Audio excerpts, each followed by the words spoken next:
Welcome to Academic Gain Tutorials. In this video, we will discuss the differences between current ratio and liquid ratio. Both ratios are important tools used to measure a company's liquidity position and short-term financial strength. In this lesson, we will compare these two ratios point by point to understand their meaning, formula, purpose, and practical importance in accounting and finance. Number 1. Current ratio measures the ability of a business to pay short-term liabilities using all current assets, whereas liquid ratio measures the ability to pay short-term liabilities using only highly liquid assets. Number 2. Current ratio is calculated by dividing current assets by current liabilities, whereas liquid ratio is calculated by dividing quick assets by current liabilities. Number 3. Current ratio includes inventories and prepaid expenses, whereas liquid ratio excludes inventories and prepaid expenses. Number 4. Current ratio gives a broad view of liquidity, whereas liquid ratio gives a more strict and conservative view of liquidity. Number 5. Current ratio indicates overall short-term financial strength, whereas liquid ratio indicates immediate solvency position.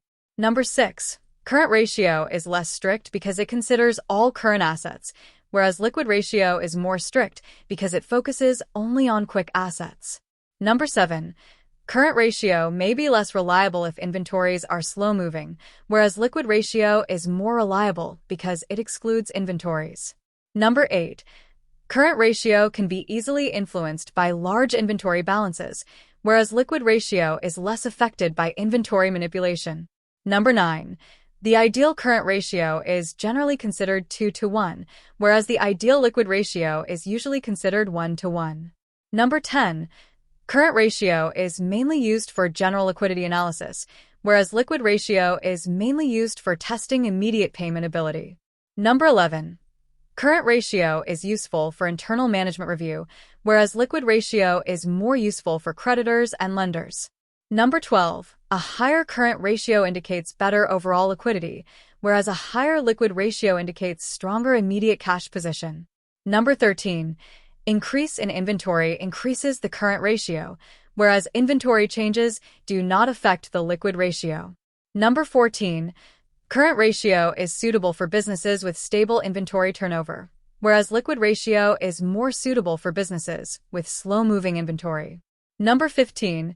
Current ratio provides a general understanding of working capital position, whereas liquid ratio provides a more precise picture of short-term solvency. So, these were the major differences between current ratio and liquid ratio. Understanding these ratios helps businesses, investors, and creditors evaluate financial stability and liquidity performance more effectively. If this lecture was helpful, give it a thumbs up and subscribe to the channel. Thank you.